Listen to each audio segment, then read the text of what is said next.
Pakcik Makcik Oto Arung,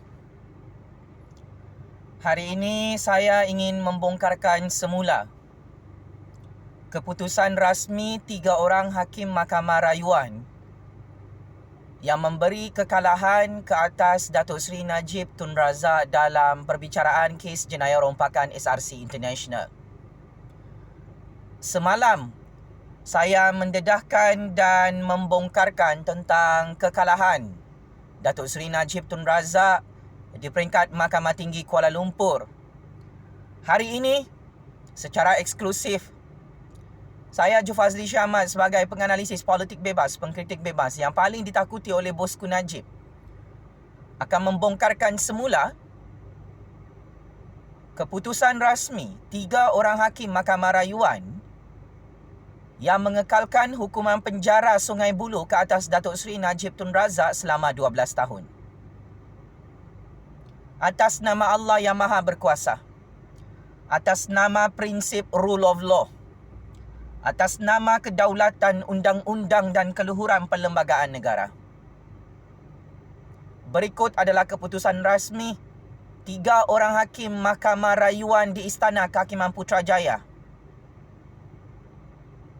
yang sangat berani menghantar Datuk Seri Najib Tun Razak ke dalam penjara Sungai Buloh selama 12 tahun. Pertama, pada 8 Disember tahun 2021 lalu, kita rakyat Malaysia tidak pernah lupa.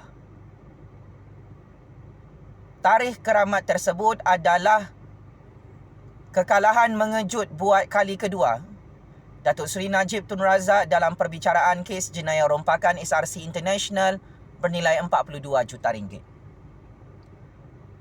Pada 8 Disember 2021, jam 9.32 pagi, Peguam Bela Utama Datuk Seri Najib Tun Razak iaitu Tan Sri Muhammad Syafiee Abdullah mula memperkenalkan pihak-pihak dari pasukan pembelaan dan pendakwaan dalam keputusan kes SRC International Datuk Seri Najib Tun Razak. Jam 9.35 pagi, panel Hakim Mahkamah Rayuan menyampaikan keputusan pada 8 Disember tahun 2021. Panel Hakim Mahkamah Rayuan yang diketuai oleh Abdul Karim Abdul Jalil telah mula menyampaikan keputusan berhubung rayuan Datuk Seri Najib Tun Razak bagi membatalkan sabitan bersalah dalam kes jenayah rompakan SRC RM42 juta. Hakim membacakan mukadimah kes jenayah rompakan SRC International Datuk Seri Najib Tun Razak pada jam 9.39 pagi bertarikh 8 Disember tahun 2021. Hakim Mahkamah Rayuan yang Arif Abdul Karim Abdul Jalil membacakan mukadimah kes penyelewengan SRC International yang dihadapi oleh Datuk Seri Najib Tun Razak di Mahkamah Tinggi Kuala Lumpur sehingga ke Mahkamah Rayuan. Hakim Mahkamah Rayuan Abdul Karim Abdul Jalil memutuskan dalam keputusan sebulat suara bahawa hakim-hakim perbicaraan mendapati Hakim Muhammad Nazlan Muhammad Ghazali tidak melakukan salah arah dalam mengarahkan Datuk Seri Najib Tun Razak membela diri terhadap kesemua 7 pertuduhan jenayah dalam perbicaraan kes jenayah rasuah SRC International. Panel Hakim Mahkamah Rayuan yang diketuai oleh Abdul Karim Abdul Jalil memutuskan bahawa panel hakim bersetuju dengan keputusan Hakim Muhammad Nazlan bahawa Datuk Seri Najib Tun Razak selaku Perdana Menteri ketika itu mempunyai kepentingan peribadi dalam kabinet apabila meluluskan jaminan kerajaan sebanyak RM4 bilion dana daripada kumpulan wang persaraan diperbadankan duit pencen rakyat kepada syarikat SRC. Hakim turut mendapati tindakan Datuk Seri Najib Tun Razak berhubung kelulusan pinjaman RM4 bilion kepada syarikat SRC International bukan untuk kepentingan negara, tetapi untuk kepentingan peribadi. Hakim Mahkamah Rayuan berkata perkara itu bukan untuk kepentingan negara, malah memalukan negara Malaysia, pakcik makcik otok arung. Selain itu, Hakim Mahkamah Rayuan Yang Arif Abdul Karim Abdul Jalil memutuskan bahawa Hakim Muhammad Nazlan Muhammad Ghazali adalah betul apabila mendapati Datuk Seri Najib Tun Razak adalah pengarah bayangan bagi syarikat SRC International. Hakim Mahkamah Rayuan memutuskan bahawa Hakim Muhammad Nazlan adalah betul apabila mendapati Datuk Seri Najib Tun Razak telah mengarahkan Lembaga Pengarah Syarikat SRC International mengalihkan dana pinjaman ke luar negara yang tidak ada kaitan dengan tujuan pinjaman daripada duit pencen rakyat Malaysia, iaitu daripada KWAP. Hakim menyatakan bahawa Datuk Seri Najib Tun Razak merupakan Ketua Pengarah Syarikat SRC International.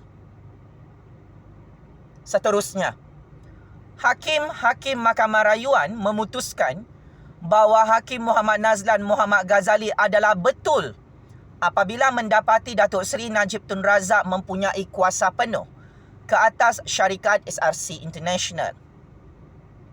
Hakim Mahkamah Rayuan Yang Arif Abdul Karim Abdul Jalil memutuskan bahawa 42 juta ringgit aliran wang keluar dari syarikat SRC dan ke beberapa syarikat dilakukan untuk menyukarkan pengesanan dan mengelak daripada dikesan oleh pihak berkuasa.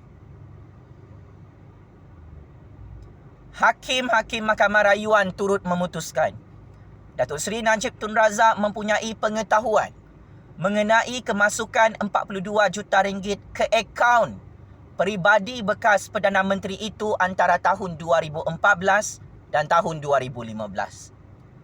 Hakim turut menegaskan bahawa Mahkamah Rayuan bersetuju dengan Hakim Muhammad Nazlan Muhammad Ghazali bahawa terdapat penyelewengan jelas sebanyak 42 juta ringgit oleh Datuk Seri Najib Tun Razak untuk kegunaannya sendiri.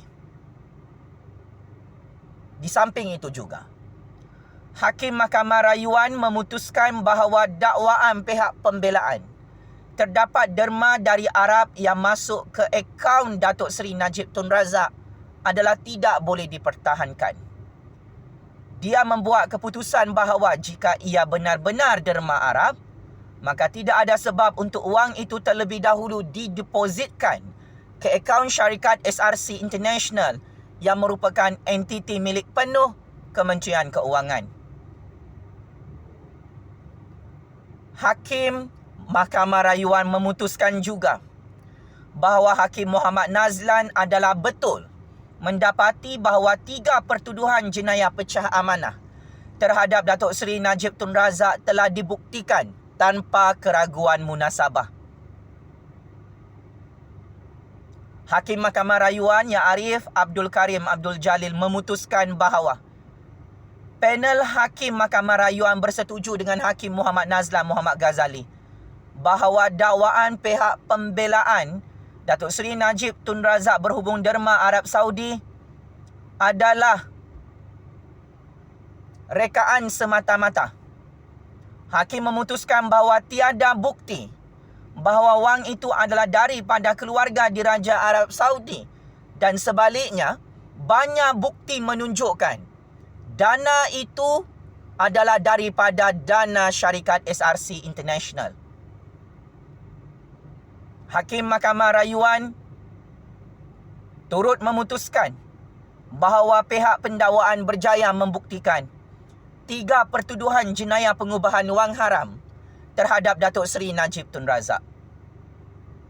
Hakim Mahkamah Rayuan Yang Arif Hakim Abdul Karim Abdul Jalil bersama 2 orang lagi Hakim Mahkamah Rayuan memutuskan bahawa pihak pendakwaan berjaya membuktikan kesemua 7 pertuduhan jenayah, iaitu salah guna kuasa, pecah amanah dan pengubahan wang haram terhadap Datuk Seri Najib Tun Razak. Hakim-hakim Mahkamah Rayuan memutuskan bahawa Mahkamah Rayuan di Istana Kehakiman Putrajaya pada 8 Disember tahun 2021 mengekalkan hukuman penjara 12 tahun terhadap Datuk Seri Najib Tun Razak.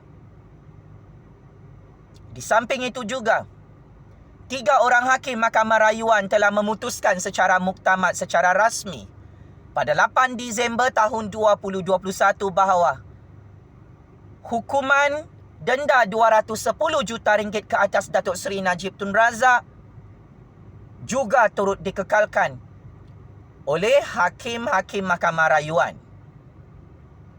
Dengan ini, hakim-hakim Mahkamah Rayuan mengumumkan kepada seluruh dunia bahawa Mahkamah Rayuan di Istana Kehakiman Putrajaya sebulat suara menolak rayuan Datuk Seri Najib Tun Razak untuk membatalkan hukuman penjara 12 tahun. Pada jam 10.45 pagi, bertarikh 8 Disember tahun 2021, Peguam Bela Datuk Seri Najib Tun Razak bernama Tan Sri Muhammad Syafiee Abdullah memaklumkan bahawa Mahkamah Rayuan bahawa mereka akan merayu terhadap keputusan kekalahan Datuk Seri Najib Tun Razak dalam kes jenayah rasuah 42 juta ringgit dana syarikat SRC International. Tan Sri Syafiee Abdullah mengemukakan permohonan untuk menangguhkan pelaksanaan hukuman penjara ke atas Datuk Seri Najib Tun Razak sementara menunggu rayuan di peringkat Mahkamah Persekutuan di Istana Kehakiman Putrajaya. Pak Cik Makcik Otok Arum, menurut Peguam Datuk Seri Najib Tun Razak, mereka mengemukakan permohonan untuk menangguhkan pelaksanaan hukuman penjara 12 tahun dan denda 210 juta ringgit terhadap Datuk Seri Najib Tun Razak dengan menyatakan bahawa rayuan ke Mahkamah Persekutuan akan menjadi sia-sia jika Mahkamah Rayuan tidak membenarkan penangguhan hukuman. Tan Sri Syafiee Abdullah turut berhujah, penangguhan pelaksanaan hukuman boleh dilakukan bagi hukuman dan sabitan terhadap Datuk Seri Najib Tun Razak. Peguam itu berkata, ini lebih-lebih lagi kerana perayu adalah seorang ahli parlimen iaitu penggubal undang-undang.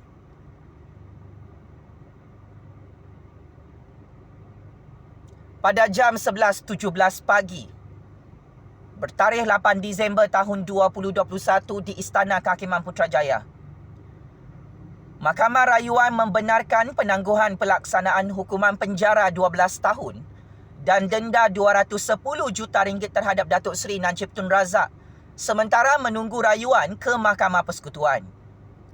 Hakim Abdul Karim berkata, penangguhan pelaksanaan hukuman juga meliputi sabitan terhadap Datuk Seri Najib Tun Razak sementara menunggu rayuan ke Mahkamah Persekutuan. Abdul Karim berkata syarat penangguhan hukuman adalah sama seperti diperintahkan oleh Hakim Mahkamah Tinggi sebelum ini, iaitu jaminan 2 juta ringgit dengan 2 penjamin dan perlu melapor diri ke Balai Polis berhampiran 2 kali sebulan.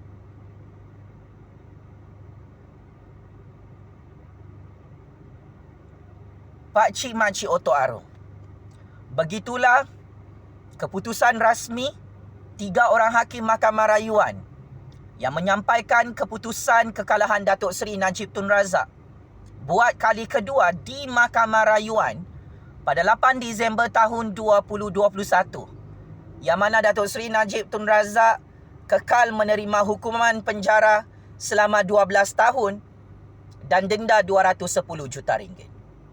Walaupun hukuman penjara Sungai Buloh ini ditangguhkan sehingga hari ini, Bosku Najib dan penyokong-penyokongnya tidak berpuas hati dengan kekalahan mengejut kali kedua di Mahkamah Rayuan Istana Kehakiman Putrajaya baru-baru ini. Sememangnya Datuk Seri Najib Tun Razak dan peguam-peguam belanya sendiri terkejut dengan kekalahan yang sangat-sangat memalukan ini. Kerana hakim-hakim Mahkamah Rayuan turut menempelak Datuk Seri Najib Tun Razak adalah simbol kepada kemaluan terbesar negara Malaysia di peringkat antarabangsa kerana didapati bersalah dalam 7 kes jenayah rompakan SRC International di Mahkamah Rayuan pada 8 Disember tahun 2021 lalu. Kini, tinggal 13 hari lagi Datuk Seri Najib Tun Razak akan dibicarakan di Mahkamah Persekutuan. Datuk Seri Najib Tun Razak gagal bersama peguam bela barunya untuk menangguhkan perbicaraan kes SRC di Mahkamah Persekutuan kerana bosku merasai dia confirm kalah di Mahkamah Persekutuan. Bosku tahu hukuman penjara Sungai Buloh ini tidak boleh lagi dilambat-lambatkan. Jika perbicaraan terakhir di Mahkamah Persekutuan dipercepatkan pada 15 Ogos oleh 5 orang hakim Mahkamah Persekutuan. Maka, apakah pandangan dan komen Pak Cik Mak Cik Oto Arum? Adakah Datuk Seri Najib Tun Razak akan menang di Mahkamah Persekutuan pada 15 Ogos tahun 2022? Atau adakah Datuk Seri Najib Tun Razak akan kalah secara mengejut buat kali ketiga berturut-turut di Mahkamah Persekutuan Istana Kehakiman Putrajaya pada 15 Ogos nanti? Sama-sama kita nantikan proseding perbicaraan terakhir selama 10 hari bermula 15 Ogos tahun 2022. Rayuan Datuk Seri Najib Tun Razak untuk membatalkan hukuman penjara 12 tahun. Sama-sama kita nantikan penentuan nasib hidup mati Datuk Seri Najib Tun Razak. Adakah hukuman penjara Sungai Buloh kekal 12 tahun atau ditambah jadi 20 tahun Pak Cik Mak Cik Oto Arum? Apapun, pendedahan dan pembongkaran ini telah berjaya saya buktikan bahawa Datuk Seri Najib Tun Razak yang overconfident menang sebelum ini di Mahkamah Tinggi dan Mahkamah Rayuan akhirnya kalah secara rasmi, secara mutlak 4-0 di Mahkamah Rayuan dan Mahkamah Tinggi, yang mana Datuk Seri Najib Tun Razak dan penyokong-penyokongnya tidak boleh menerima kekalahan tersebut, iaitu kekalahan perbicaraan kes SRC International. Datuk Seri Najib Tun Razak adalah dalang utama buat jenayah rasuah, jenayah rompakan, jenayah salah guna kuasa, pecah amanah dan pengubahan wang haram yang membawa kepada hukuman penjara 12 tahun yang tak lama lagi bosku Najib check in dalam penjara neraka dunia Pak Cik Mak Cik Oto Arum. Sekian. Wabillahi taufik wal hidayah. Assalamualaikum warahmatullahi taala wabarakatuh. Terus hidup suara keramat rakyat sampai kiamat Pak Cik Mak Cik Oto Arum. Terus menang dan terus menang. Suara sakti keramat rakyat ini yang paling ditakuti oleh banduan penjenayah perompak bosku Najib yang tidak bersedia untuk dibicarakan di Mahkamah Persekutuan pada 15 Ogos ini. Bosku Najib, pintu penjara Sungai Buloh terbuka luas untuk kamu, bosku, jika kamu kalah 5-0 di Mahkamah Persekutuan 15 Ogos tahun 2022. Checkmate. And masuk perangkap sendiri bosku Najib. Terima kasih.